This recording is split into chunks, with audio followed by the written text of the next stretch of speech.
Hi, everyone. So, what do satellite installs and storm claims have in common? More than you think. Today's guest took over a decade of technical field work and problem solving skills and turned them into a thriving career in insurance adjusting. With licenses in 16 states and experience working over 10 hurricanes and countless catastrophes plus daily claims, he's here to share what it takes to succeed in one of the toughest industries out there. Hi, everyone, and welcome to the Adjuster Coach Podcast. I'm your host, Pablo Gonzalez. I'm the adjusting career coach, bilingual communicator, and someone who spent over 25 years in the insurance industry. The last 13, I've helped over 12,000 people get licensed and start their careers. This podcast is all about equipping you with the tools, insights, and encouragement you need to thrive as an independent adjuster. If you enjoy the show, please don't forget to follow, subscribe, and leave a review on your favorite podcasting platform. It helps more adjusters discover the content and grow alongside you. All righty. Well, thank you so much for being here with me today, Patrick. I'm a little distracted by the wall behind you there, but I'll try to ignore that because I know you. What a good man you are. Outside of liking the Buffalo Bills, it is what it is, brother. But why don't you go ahead? I was going to say, at least my jerseys are from players this century. Who's on yours? Listen, I used to park cars at the Orange Bowl, and that way, and they'd let you in for free in the second quarter. I got to see Dan Marino, and I'll admit it. It's pretty much been garbage ever since, but I'll humbly admit that. So you guys are spoiled now, but it goes in cycles, brother. So I wouldn't get too comfortable. But Tell us a little bit about yourself and about your background. So I know that you live in the Kansas City, Missouri area, but again, let us know about who Patrick is. Well, I guess first and foremost, I am a husband and father of 5. Nice. That's why I do what I do. That is why I work. I don't do it for fun, even though adjusting is a good time, but I do it to support them, and my bills have it. So, but I am a independent insurance adjuster. I have been so for 9 years now. And so, but I work strictly independent for multiple firms, mostly daily work around the Kansas City, Missouri area. That's my preference. But over the years, I have taken it upon myself to help bring people into the industry because it was so life-changing for me. So a perfect time to bring someone into the industry is during hurricane. Mm-hmm. And so I usually work 1 or 2 hurricanes a year, depending on what the weather's like. And but that is Patrick. I'm a certified general adjuster, certified appraiser and umpire. I am carrier certified in probably half a dozen to a dozen different carriers. I'm licensed in 16 states, including Iowa. I was one of the first. I got it within a day of them going licensing. So. Nice. Did you get the permanent one or did you get grandfathered in? Grandfathered in. Nice. Well, the one where I didn't have to test. I guess that's what I was grandfathered. But that's me. So you've been in the industry for 9 years. Certified appraiser, Xactimate Level 3, rope and harness, multiple carrier certifications. I think you've worked like 10 hurricanes. Is that right? 10 hurricanes is correct. That's right. And you've done everything also. You've done daily claims too, and you've done wind and hail, burst pipes. I take it in your area there's a lot of freeze events. Yep. That's awesome. That's a heck of a resume, man. So tell me where you come from. What did you do before? So before I was a insurance adjuster, I worked as a DirecTV technician, satellite technician. So I installed and serviced the DirecTV systems. And I did that for the better part of about 15 years. Wow. Off and on. I did a little time in cable. And so and in my time there, AT&T eventually bought out DirecTV for a short period of time when I was working there. And the longer I worked for the company, the more they wanted you to work, the less they wanted to pay you. And it was, and really the union's what really set it off because it just got way worse. And so that's actually when you come into my life. But you're like, hey, so you're unhappy. I'm like, that's I'm right. horribly unhappy. That's right. Well, I used to. We lived in Missouri for about a year and a half, and we used to go to the same church. And I met your dad and some of your brothers, and then I met you. And I think at the time, so if it was 9 years or 10 years ago, would you had two and one on the way or something like that? I don't remember, but I saw that you were a Yeah. super hard worker, and we started talking. You started asking me what I do, and I was, telling you about helping license and train insurance adjusters. And then when I found out what you did, and when you explain what you would do, I was like, man, that's what an adjuster does, pretty much. Come in, knock on the door. How are you? Put a ladder on the side of the house. Put a satellite. Your customer service skills were awesome. So I kept telling you, hey man, you should give this a shot. And I have to say that you are one of those people that did everything I told them to do. A lot of times people are like, yeah, thank you, I'm going to take that course, and they take the licensing course and they take forever. And then the Xactimate course, they may dabble a little bit in it, but you did all the courses, and then you started applying to all the firms, and you really started networking and doing really well. So tell me how that, and again, I could clearly see it, but I want to hear from you how that experience setting up satellites transferred over to adjusting. What are the things that help you become a successful adjuster based on your previous work experience? So once I started getting into some of the courses and kind of learning what insurance adjusting was, because I had no idea, I even had an insurance claim on a car, still didn't really grasp what they were. But I realized that it was almost the perfect transition. The way I explain it to people now is I used to go to people's houses and do work. Now I just go to people's houses and tell them what other people are going to do for work. I don't have to do the work. That's awesome. But it works perfectly because it's mostly the customer service side of it. If anybody in insurance you talk to, especially on the adjusting side, the soft skills, the customer service skills are the most important. When I went on my first deployment, there was a manager who said, if you mess up an estimate, we can fix an estimate. Nice. We cannot fix your bad attitude. We cannot fix you making the insured mad. We can't do that. So that really stuck with me, but that was what happened with DirecTV, because going into someone's houses, you get a different person than meeting someone at the store or at church, or, people put on a certain facade almost when they go out. They have their public person, but when they're in their comfort of their own home, that's a whole nother person to deal with. That's right. So over the better part of 15 years, I've learned how to talk to people in their homes and navigate that to where, they don't get angry. They don't yell at you. They don't pull that gun out and hold you hostage, which I've heard stories of.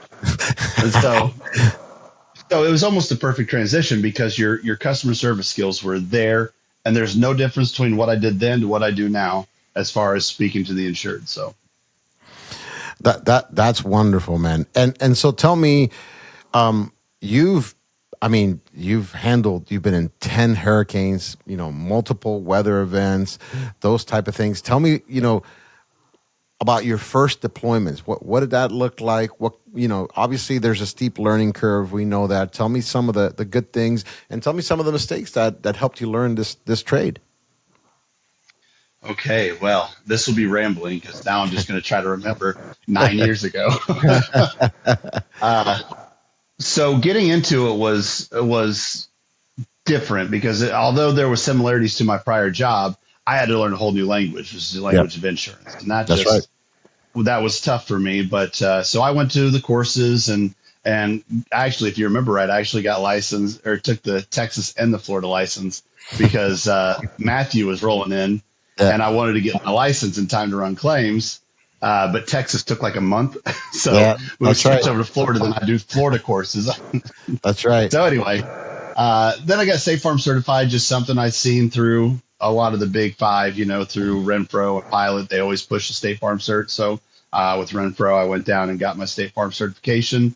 And so my actual time to come in, to quit my job and leave my 4 kids at the time at home with my wife and start this new journey was when Harvey was coming in. And I got 2 brothers that are also licensed insurance adjusters. They came in, got their license shortly after I did. And they didn't have, a job with benefits and 4 kids. So like, hey, you guys go run Harvey, see if this thing, see if Pablo lied to us. And so set them down, and that's when Irma started trucking in. And I thought, we have 2 massive hurricanes simultaneously hitting the United States.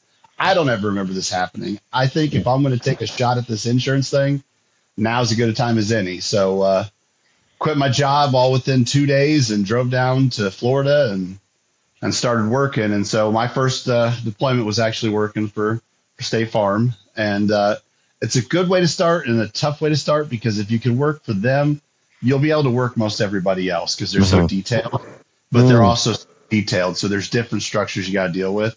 But I just dived headlong into it and just I tried to surround myself with anybody, that had help rooms in the hotels and the State Farm had just anybody that looked like they knew what they were doing. I just tried to just be next to them. I wasn't running 2 claims a day at the time because it's my first one. I didn't know what I was doing. So I'd run out and knock out one, and I'd go right back and just sit next to them and just, even if I didn't have a question, just hear what other people were asking them, hear, what they were saying, and just see if I could retain any information. And the funny part is I still talk to probably 3 or 4 of those managers to this day. One of them, I'm godfather to all his kids. So that's awesome. That was the thing I did right. Everybody has their first day, man. I mean, I have a buddy of mine who's been trying to get me to go play golf. I've never played golf. I always make the joke that a over caffeinated Cuban with a metal stick out in the sun is not a good thing, but I'm going to take him up on his offer. And he told me, everybody has a first day. Just come out and try it out. So you had your first day.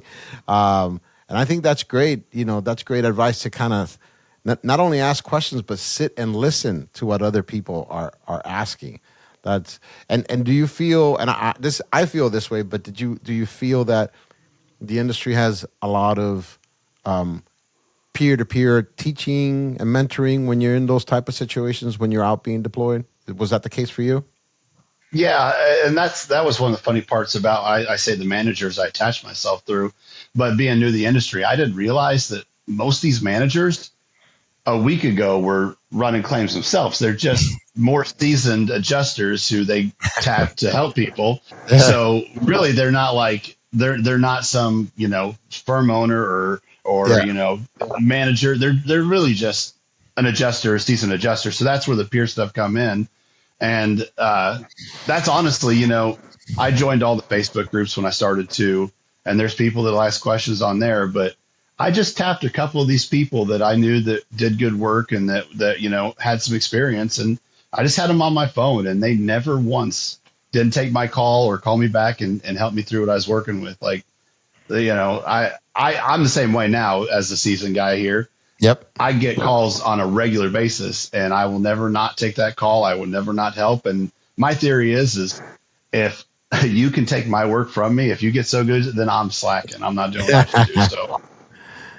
And so tell me about, anything that sticks out. It doesn't have to be your first deployment, but any kind of like, wow, that was an experience learning from something that I did wrong, or something that I just, I could have avoided, or, anything like that sticks out in your experience. Again, doesn't have to be from your first deployment, just in general when you started out.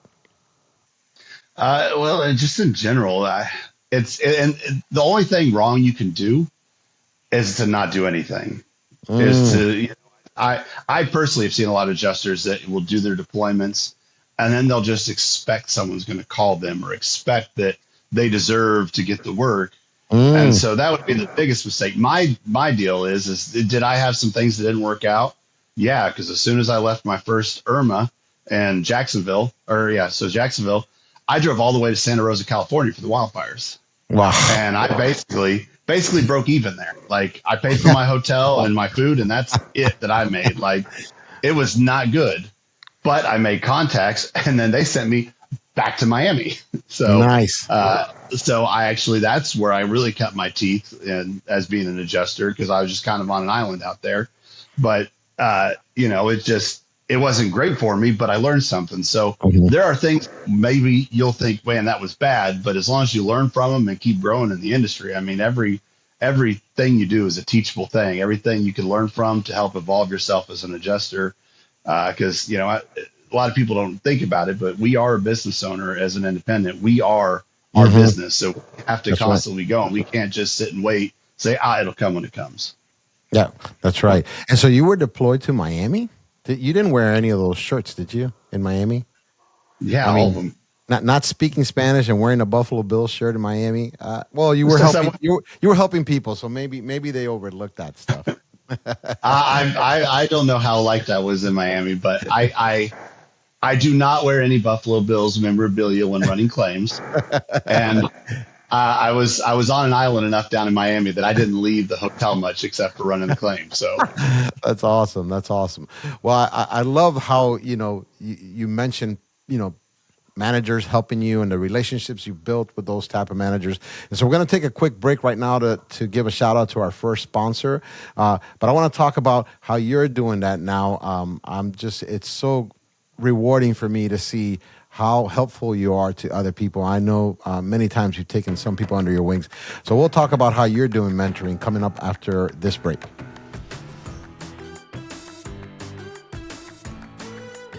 Hey guys, you already gotten your license, but you're stuck wondering how to actually get work? Check out IA Path. They created the experience-free career path for independent adjusters so you can get trained, certified, and actually land work, even without experience or having to wait for the next hurricane. In fact, over 50 IA firms waive the experience requirement for IA Path grads. It's not just a course, it's a career launching system. Start your journey at iapath.com and make sure to use that promo code, use the word Pablo. So as you know, we just started this podcast and I'm really excited about the conversations we're having here. But I also want to let you know, outside of the podcast, I work with adjusters one-on-one through my site, theadjustercoach.co. I've been in the insurance game for over 25 years. In that time, I've helped over 12,000 people get licensed. But here's what I've learned. Getting your license is only the first step. I help folks build that resume, get noticed, get connected to the right IA firms, and figure out what is the best training for where they want to go. So my goal is to help you get working faster with more confidence and to be there to keep you on track. If that sounds like something you need, check out theadjustercoach.co. You'll find all the info there on coaching calls, resume help, and more. Again, that's theadjustercoach.co. All right, so we're back with Patrick Kimmell, very successful adjuster, and regardless of his choices in football teams, he's a good guy. Man, you have a wall of fame back there. Goodness gracious. they're all signed too. No, whatever. Two of them, I guess, I'm with the players. So. Oh man, you're so special. It is what it is. I'm not even going to get into how somebody from Kansas City loves the Buffalo Bills, but it is what it is. So let's talk a little bit before we get into how you've helped mentor other adjusters, because I know you've done this really well. So let me see if I can really quickly look at your bio here. Yeah. So certified adjuster, appraiser, umpire, Xactimate Level 3, rope and harness, multiple carrier certifications. Goodness gracious, man. I mean, you got a lot of stuff there, it's like a doctor, with the alphabet after it, Wait, I haven't got my AIC or CPCU yet. Yeah, I don't even think you need it, man, to be honest with you at this point. But tell me about, you get your license, you get Xactimate trained, and then obviously you start picking up certifications and training. So tell me how that went about and how you feel about those, getting those trainings and certifications and how they help someone's career as an adjuster. Well, I'll be honest with you. I don't know how much they do or don't because I just do it. Once you get on with a bunch of firms as an IA, you don't want to just. There's some people that'll stick with just one, but especially if you want to run steady dailies, you'll need several. So once you get on there, you'll get emails and texts and emails and texts, and a lot of those, especially in the wintertime for me, be carrier certifications. Hey, we got this carrier. If I've been TWIA certified for 6 or 7 years and didn't use it until last year. Maybe explain what that is to some of our listeners out there. What's TWIA certified?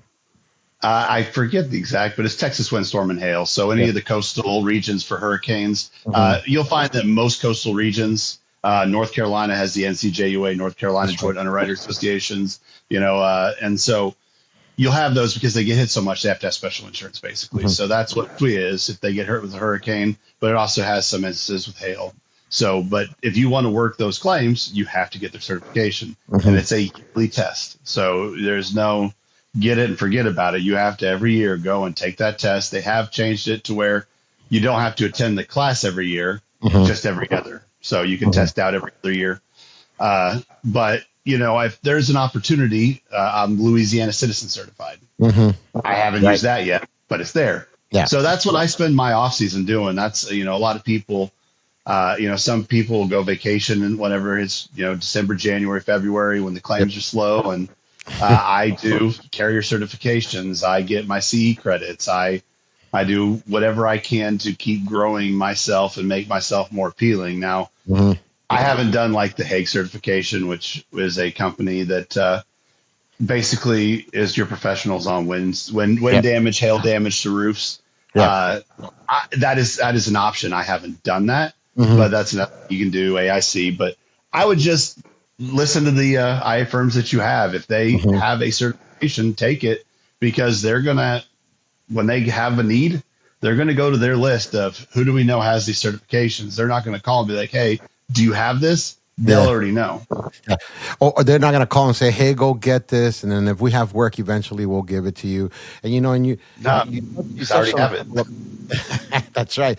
You touched on a couple of points that I always encourage those trying to get into the industry is to well, the first one is do something in every day to get better, to be better. And it could be, like you said, the winter, November through January, whatever, you're doing your CEs, you're looking at different possible certifications, you're making sure that kind of like all your ducks in a row, all your paperwork is done correctly.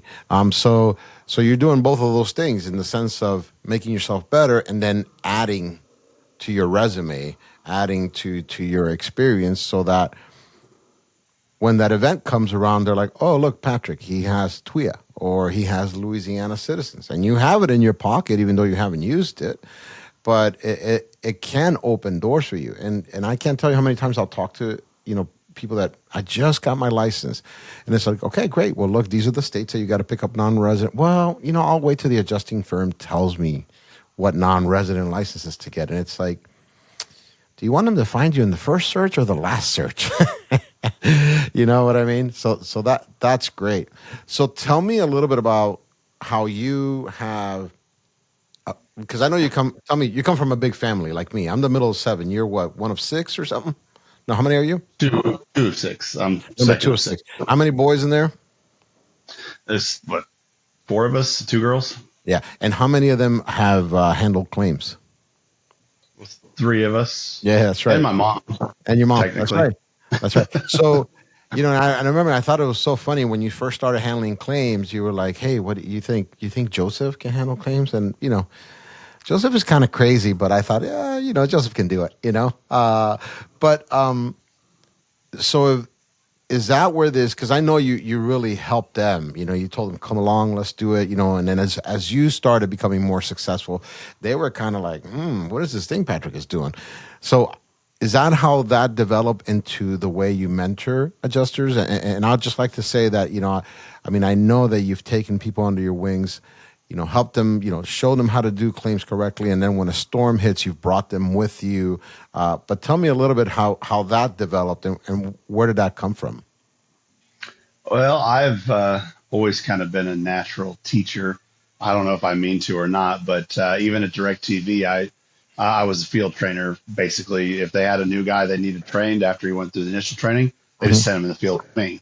I like to help people to try to be as successful as possible. Not everybody can do it, and Hmm. that's also being a trainer. You got to understand maybe this isn't your route, Hmm. but yeah. So once I started going, it wasn't necessarily something I planned on doing. I Hmm. was always going to help Joseph and Samuel. They're my brothers. I'll do whatever to help them. But Samuel actually caught on really good. I never really had to do a whole lot with him, and then Joseph is really just being that ear for him, just to remind him of some stuff, basically. But he does really well. But then your friends start to see how happy you are. Yeah. I spent the better part of 15 years being pretty unhappy with my job. So Yeah. once you start talking about it, and then Some people start thinking you're a stay-at-home dad because you're home so much, and so they start asking questions. So I've had friends. Well, then I've had friends of friends, and some people I didn't even know at all. I'd get phone calls like, "Hey, Pablo said to call you." I'm like, "Okay." that And I keep telling myself every year, I'm like, "Okay, I'm done training people. I'm just going to work and do." And it never happens. I mean, I've yeah, got a new guy that is ready to go on hurricanes with me this year. I've got great. a couple of them from last year that are still trying to get their feet underneath them. So, Hmm. but like I said, the hurricane's the best thing because the claim volume's there, and Hmm. then what I do is I just first day they run with me, they watch how I run my hurricane claims, then they start running theirs, and then we just all meet back at the house. So you said There's just something that table. you said, Oh, go and I don't ahead. mean to cut you off, but you said something very interesting there. You said, "So I have this one guy who's ready to run hurricane claims with me." This is somebody that you've been mentoring, I take it, Yeah. right? And so the first day out there, they're just gonna kind of shadow you all day, and then day two, they take off on their own, right? Yeah. Yeah. So I am. how do they get to that position where they're like, Patrick Kimmell certified, where you're like, okay, you're ready to come with me? What happened before that? Outside of, hey Patrick, can I shadow you for a little bit? Like what investment did they make with you? I really, it's everybody's different because Hmm. some people invest more than others, and that's something you got to pay attention to. Some people will give you every opportunity you give them; they'll be there to shadow. Hmm. I can show people outside of just shadowing me. We can sit Hmm. down at my computer. I've got almost 10 years worth of photos from 10 Hmm. different hurricanes, thousands of daily claims. I could take you through about anything. Yep. I could walk you through my house. My house is not the easiest thing to sketch. You sketch my house, you're going to be good on most everything. So Mm. that's really the biggest thing is learning through shadowing how to behave or how to present yourself out there. And Mhm. then order of pictures because you don't want to miss pictures because you don't want to go back. And then basically sketching. If you could do Mhm. those, I could walk you through about any hurricane. And I had some guys a couple of years back that their sketching ability was pretty rough when we were running Ian, and that was not that wasn't the Yeah. easiest one for me. So what happened with those guys? You kind of sit next to them, and then like, hey man, you got to do it this way, you got to do it that way, and just continue to kind of train them that way. Yep, yeah. Just say, okay, well, you really should have got this measurement, but I think off of this and this, I could gather this measurement. So Mhm. it's a little bit of a thinking exercise for me, but like I said, there's no mistakes. There's just learning. So those guys, although they may have missed a measurement or missed a Mhm. picture, I could sit there and say, okay, you need to do this and this next time. One of those two guys, which training two in a hurricane is not fun. Yeah. Uh, one of them decided this one for him, and he's not it. Even though he was doing really well, but I think it Really? was just too much stress for him. Yeah, Mm. too much stress for him in the end, and so he decided this wasn't his route. The other one, he quit his. He came in as a nurse originally, and Mm. came into adjusting, and he quit nursing, and he's a full time adjuster, runs dailies, run hurricanes, so he's Nice. doing great. Nice. So, tell me a little bit about that stress, and not necessarily to this person's experience, but what do you think happened there? Like in other words, what did they were like? Yeah, this is just Oh, not for me. This is not for me. it was self inflicted stress. Mm. I don't know that he had been into a professional career like this before, Hmm. so that he created expectations inside his own head of what was going on here. And not to say we're not utterly professional, and we are handling. I mean, I looked at a hurricane and I handed out millions of insurance dollars. Yep. Like it's just insane the money that you give out. So you really Yep. got to take it serious. Yep. But he put expectations on himself for the career, but also I've known him for the better part of 20 years. Hmm. He didn't want to let me down because I put my name on the line for I him. see. And so he's just about the time he was getting into his comfortability, he got a blood clot in his Oh shoulder. boy. So And healthy. he's like, that's it, I'm done. So That's what did it for him. So, in yeah. regards to somebody being ready and well trained, usually these guys come to you, they have their license. Do they have Mhm. Xactimate under their belt? a little bit, or most of them don't have any Xactimate experience. so you're level 3 or you're trainers? You're level 3, level 3, right? level 3. So tell me a little bit about how important it is to know Xactimate when you're out there in a store. It's extremely important. It is. I mean, outside of Symbility or whatever it's called now, CoreLogic. Yeah, CoreLogic. Outside of that, there are a lot more going to that, but Xactimate is the program, and so, and if you can run Xactimate, you can run CoreLogic. They're similar enough that you can make it work. But people can go into it with a limited knowledge, but that affects your wallet. Hurricanes are a first come, first served basis. They're trying to get these people knocked out as quick as possible. Yep. So, efficiently and properly, but they want everybody taken care of in a short period of time, especially in Florida. There's actually laws that said they have to get it done in a certain amount of time. So I think they're trying to get that. 72 hours? Is it 72 hours? I don't know. I don't remember what Florida's like. Well, they have to settle in a certain amount of time too. Yeah. I think it was 2 or 3 years ago they changed the laws. So I don't follow all of them, but I try to keep a little bit in depth on them.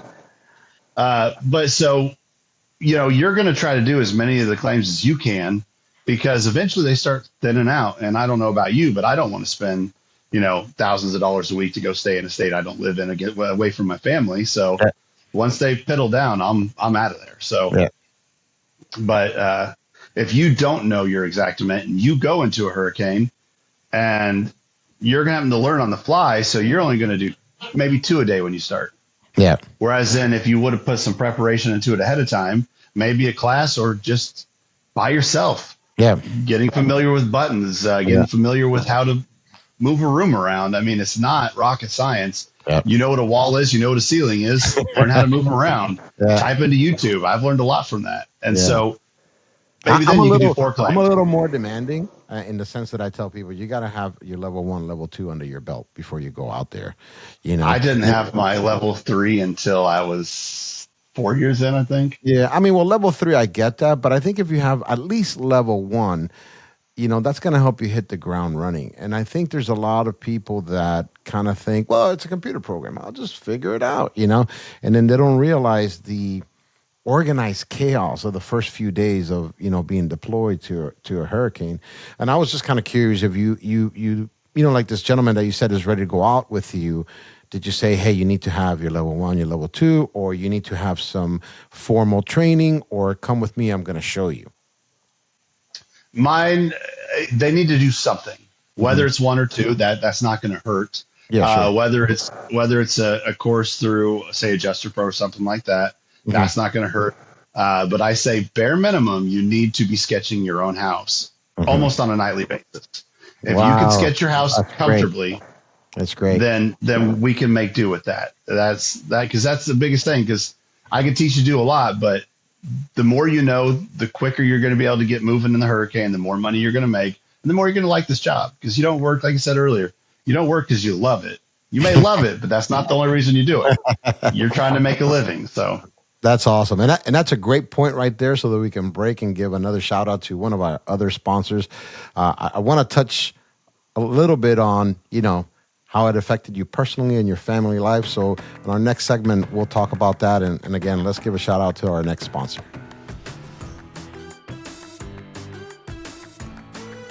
Hey everyone, this episode is brought to you by Open Road Coffee, proudly based in the mountains of Columbus, North Carolina. Built on a foundation of premium, organically grown, farmer-direct beans and a commitment to extraordinary customer experience, Open Road Coffee backs their product with a 100% satisfaction guarantee. Stan Yoder is a good friend of mine. He's the founder, and he's known for his meticulous approach to the coffee, which is just a nice way of saying obsessive. We say that he actually talks to the beans. But all jokes aside, guys, the coffee is fantastic. And after Hurricane Helene, when he had major damage to his home and to his coffee shop, he was open within 6 days, serving the local community, adjusters, and first responders. So as a thank you to our listeners, Open Road Coffee is offering 10% off your next order. Just use the code CAFE, C-A-F-E, at openroadcoffeeroastery.com. Grab a cup, support a great business, and enjoy the journey. Fuel it with Open Road Coffee.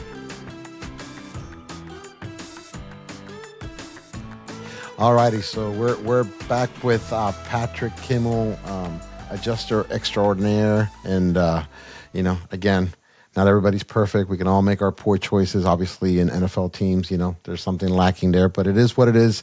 I love you, brother. So we were just talking about you saying, some people do it because they love it. Some people do it because they want to take care of their family. What I sense from you always is it's both for you in the sense of that you found this to be a very rewarding career, and it's helped you. You have 5 kids. How old is your oldest? 15. 15. Wow. 15. And your youngest is? 3. 3, right. And you've been doing this for a little bit over 9 years. So tell me a little bit, you kind of made the comment that, when your friends started, when you started talking about this industry and some of your friends found it attractive, you made the comment and they think I'm a stay-at-home dad. Tell me a little bit about the pluses and obviously, the minuses in the sense of being away and those type of things, but how has it affected your family life? So one of the things I do obviously is I hit the hurricanes and I travel, so I could be gone months at a time. And most people hear that and they say, okay, well, that must be horrible to be away from your kids for, a month or 2 months. And it is. But at the same time, whenever I worked at DirecTV, I saw my kids less then, and I was home every night than I see them now. That's crazy. So now when I'm home, I'm fully invested when I'm home, because when I'm on the road, I'm doing my work, and we'll get into that at some point, just how stressful the job can be on its own. But, I'm just focused on that. So when I come home, most of the time, I'm not worried about rushing off or going to work the next day. What I got to get done the next day, or I'm so wore out. I'm home. I'm invested. I can go to their plays or whatever. But and then also whenever I'm working the dailies, I have an office in my basement. Doors never shut. I got a little chair out in front of my desk. I'll have a rotation of kids. Sometimes they'll sit and talk to me. Sometimes they'll just read a book in there. Yeah. Play their tablets, whatever they do. But that's right. Most of my day working from home, I'm with my kids. I can stop in the middle of working a claim, go eat dinner with my children and my wife. I'll leave her out of there. Gotta bring her. Go eat dinner with them, hang out. Then I'd come back in. They go to bed. I'd come back down to my office and work. I have a cousin that I got into this also, and he's been doing really well. And we always laugh because we say it's the best job I ever had, which I guess is a line from movie Fury. They're like in a tank or something. I can't remember the exact part, but that's just a joke we have, because it is by far the best job I've ever had, because it gives me more time with my family, even though I do travel. It has allowed me financially too. Like, I'm trying to keep this in my ear. It financially has been way better than what my other job was, and to where now I can provide for my family way more than I thought I ever would personally. I could buy all the Bill jerseys I want, like, to a point. Sorry, I'm going to throw up here a second. Hold on. But it's a quality of life. You've been able to provide a quality of life that you weren't able to before. Mm-hmm. And on top of that, it's a tough job whenever you're literally watching Aaron curve up the Atlantic and going, shucks. Because that was going to devastate the people's lives if it did. So I'm not wishing bad for them, but if it hits, I'm ready to help. And that's what we get to do. You get to help people. That's right. And so that's also rewarding. Some people will get mad. PAs hate you. Roofing contractors hate you. But in the end, if you're morally like you're supposed to, by your license, doing what you're supposed to be doing, you're helping people. That's wonderful. And I love this idea of, when I'm home, I'm more present. It's not like it's the end of the day. We had dinner, kind of had chit chat. Tomorrow morning, I got to hit it and go out the road again. And just kind of curious, how many days a week were you working when you were doing DirecTV? 6 to 7. Wow, that's yearly. Great. Wow, yeah, and that's the other thing. You mentioned that during the off season, you kind of slow down to take care of all your CEs and certifications all this time. I mean. So you basically have the best time of the year to spend with your family. Talking Thanksgiving and Christmas and New Year's. And I'm sure, again, you live in the Kansas City, Missouri area, there's winter claims and all that stuff. But it isn't a hurricane. You're not going to be gone, the whole month of December because a hurricane hit in, the last week of November. So That's wonderful, man. So tell me a little bit about when you're out there, uh, you know, the stresses and I don't want you to focus on, taking care of the claim, doing the claim correctly. I'm talking about, your daily, like where am I going to stay, what I'm going to eat, how am I going to get around. I remember when you were in my area for Hurricane Helene, you were like, "Oh, I'm a so and so hotel, but they don't have electricity." So I was like, "You're at a hotel that doesn't have electricity." All right, brother. Tell me That about one's some of never those. happened. Yeah, yeah, tell me about those. I know. I couldn't believe that. I hope they gave you a discount. Tell me about some of those challenges.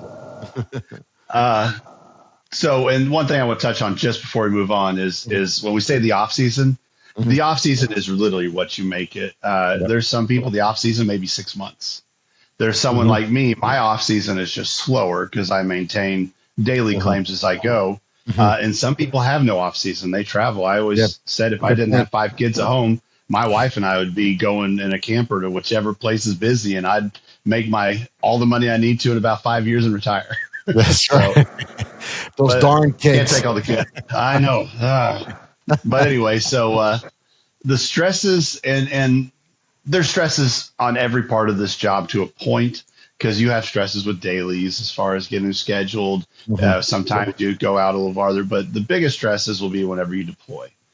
And there's far less stresses when you deploy, say, a hail up in Wisconsin Hmm. than there is if you deploy a hurricane because Hmm. they didn't wipe out all the hotels. They didn't wipe out everybody's house, so all the hotels are filled. Hmm. You might have a little trouble finding a hotel because of all the contractors, everything coming in, but it's Sure. not as bad. So the biggest stress for me, and I tell people every time, is when you run a hurricane, finding a place to live, especially when you have like 6 people tagging along with you. Yeah. That's hard to house all those people. So in the beginning it was tough, and then as you go you kind of fine tune your process and how you do it, Hmm. and usually I don't look for hotels anymore. There's some people that I've seen that they'll, as soon as a hurricane is going to hit an area, they'll book 8 hotel rooms across 8 different hotels just to try to get a place. I don't worry about that. I try to rent a house because, like I said, I usually have a crew of people with me, So do so you do we can like a rent us a Airbnb or something like that, no. or no? Do not What do do you? Airbnb Good point. because Airbnbs cancel. At least what I found, because we did try to do it once, and their cancel procedure is insane. And we ended up paying for a place we never even stayed at. So Oh, we nixed that one real quick. And so I don't really do VRBOs. The nice thing about hurricanes is they hit vacation spots. yeah, Vacation rentals are my number one yeah. go to. Like So Facebook people have Marketplace, maybe, or something like that, or Facebook Marketplace, Craigslist, yep. just whatever you find, just look for short term furnished rentals. That way you're not having to sign. And most places want 2 months. Hmm. But if you have a group of 4 or 5 people, you Hmm. pay for 2 months, you're still paying less than a month at a hotel. So, Yeah, and that's then you right. get to have a kitchen, you get to have, we've Hmm. taken it that we always make sure we have a pool. So, it works out. You need Uh, some R&R, So yeah, yeah, you running that Florida heat, people forget how hot it is down there. yeah. That sun is something else. And so we would run our claims, we come jump in the pool, shower off, go write claims, and then grab a beer and jump back in the pool. Like it really helps and that's something we'll get into as far as hurricanes, but that stress is one thing. And then another thing that people don't realize is hurricanes do knock out the water, the power, the internet. I just recently got Starlink because, you know, their Yep, cable internet's out, so everybody's on their cell phones. So then yep. I couldn't upload an estimate because all the cell phone towers are tied up. Right. So you just kind of figure this stuff out. So and Starlink's new this year because before I'd run a cell phone, but it always got so tough to do it. Yeah. So it just made sense. So you got to take non-perishable food because people are like, oh, I'll bring some eggs, or well, how are you going to cook that? Yeah. Like there's no electricity, sometimes no gas. You're taking cold showers a lot of the times when you Yeah. start out. I'm waiting to That hear when you say non-perishable foods. I'm waiting to hear because I know there's a brand that you like. I'm canned waiting to hear. ravioli, Yeah, just yeah. canned Chef ravioli, man. Boyardee, Chef Boyardee, man. The, That's I will eat. It's because you can just open that can and just dump it down your gullet. Oh, It's not healthy, but it keeps you fed. God. Another thing that I did notice also whenever hurricanes hit, obviously Red Cross and churches and everybody, they'll have roadside tents and they're just handing out food, handing out food. And I always in the beginning would be like, man, that's so awesome they're doing that, but that's not for me. That's for the people who aren't at home, who don't have electricity. And then one day I literally passed one. I'm like, wait a second, that's me. I'm not at home. I don't have electricity. That's right. And they don't care. Yeah, like I said, it is for people who are obviously in more devastation. I chose to go down there. They were forced into that predicament, but none of the churches care. They all want you to come and eat and get fed. So that's another thing to take advantage of. Don't be too proud to think, oh, that's not for me, because they're not going to care. They want you guys to eat too. But yeah, that's the biggest thing. The electricity on Ian, we got a house, but we didn't have electricity for 3 days, I think. Wow. You still hear me? Yeah. You look like a Buffalo Bill wide receiver. You just dropped that sucker there. That's all. Oh, my bad. All right. So anyway, no electricity. So my truck actually, has the outlets in it. So my truck basically ran for 3 days, and we'd all just cycle in, sitting, 1, get air conditioning, 2, charge your computer. Wow. The rest of us sat out by the pool and typed up until we had to charge, and then we rotated in. And so that's stuff that you don't think about. But then once stuff starts coming to you after a week and a half, and getting gas. Don't forget about that. I had to wait in line an hour and a half one time just to fill up my tank. So what you need to do there is just talk to people as you're going along and ask them if they know where there's gas. Because sometimes if you just drive 30 minutes out, you got gas. Yep. You just have to, but you don't know which 30 minutes to drive. So you definitely don't want to drive the wrong 30 minutes. No, especially whenever you're getting down onto E and you're just like, I don't know if I'm going to be able to make it. So so you're spending, so obviously you're running claims and you're closing claims, and then you have to deal with these things like electricity and food and water and public bathrooms. That could be a problem too. How long is your day? How many hours are in a day? Yeah, that's not how long my day. Each one's different. I've obviously gotten a little older in the last 10 years, and I don't have the energy, so I've actually done it down. But just figure you're putting in. I average about 4 to 5 hours of sleep a night, and the rest of the time is basically spent working. Yeah. So. Yeah, but that's not forever. Typically, what are you looking at? 6 weeks, 8 weeks? Yeah, about a month. And that's where you got to hit hard. Then it'll start. Less claim volume there after that first month, and you can work more, work less. If you get more carriers. Me, I've been working mostly for Hurricanes 1 IA firm. That's how I try to do it. Work everything I have, and then I'll bring some more on it. And kind of bringing it back a little bit. So during that time that you're deployed and just those first 30 days are kind of brutal, how's your communication with your family back home? Are you FaceTiming at all? Are you just talking? Yeah. Video call is, you don't have as much time, but, I got a little stand. I put my phone on next to it. So it's not as in-depth of a conversation as they probably deserve, but I can still write claims and have them on me. And then I think my kids actually kind of look forward to me leaving anymore, because usually it's a vacation in their future, because towards the tail end, we're renting a house. My wife will bring all the kids down to wherever I am, be it Cape Coral or outside Tampa, and she'll come down and like a mini vacation. And then she'll clean the house so we can go. We try to be best renters we can. That's awesome. All right, brother. Well, first of all, thank you so much for being here and imparting all this amazing wisdom. Tell me what you would tell someone, friend, stranger, that kind of, maybe you have a conversation with somebody out there as you're waiting in line for something. Oh, your insurance, what do you do? How do I get into what would I do? I'm fresh to this. What would I do, Patrick? What do you recommend I do in order to become an insurance adjuster and be as successful as you've been? Well, I would one, you get your license. Just cover we'll just figure that everybody covered the bases. They got licensed, and they've known that they need to get certifications. But the most important, I think, for me, as far as building what I have become, is networking. never turned down an opportunity. I mean, it's been something as dumb as I've gotten work because I went to Dave and Buster's with a guy, and hung out. That ended up owning the firm. I got work from that. So never missed the opportunity. Anytime I go to certification out of state, I would stay in the hotel where the certification is being held, because all the teachers, the trainers, they're all going to be in that hotel bar. So I would go after the day and I'd sit at that bar, pour me a whiskey, and just wait for someone to show up and strike up a conversation. So networking, it would be, I think, what's helped me, obviously, being prepared and doing certifications, that's all lining you up. But the networking is what's going to grow you into an area to where, your name will be there. They'll be like, hey, I need someone in Missouri. Well, hey, you call Patrick. I mean, you can't believe how many calls I've gotten and say, hey, so-and-so told me that you live around Kansas City. Could you run a claim for us? 100% I can. And then outside of that, the other. What about NACA? Didn't we have a good time in NACA this year?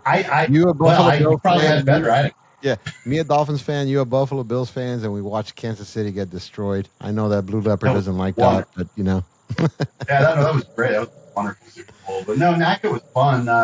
I used it for the networking portion of it, obviously. I just talked to all the IA firms I didn't know.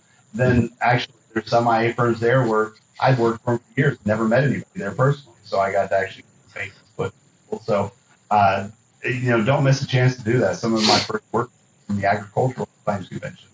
Wow. I don't even run ag claims, but I met people there and I got work from it. So don't miss opportunity.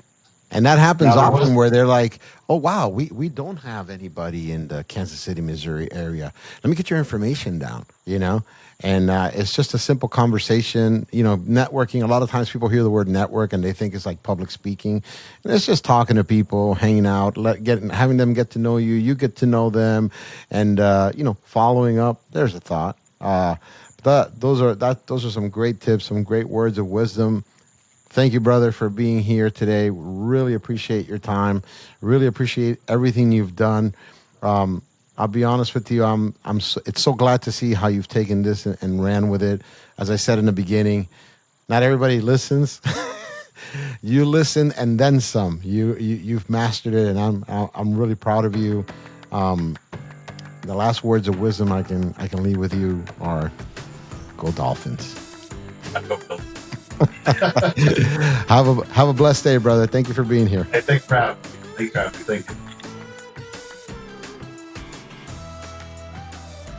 All right, Patrick, thank you very much for giving us a true behind-the-scenes look at what it takes to be a very successful adjuster.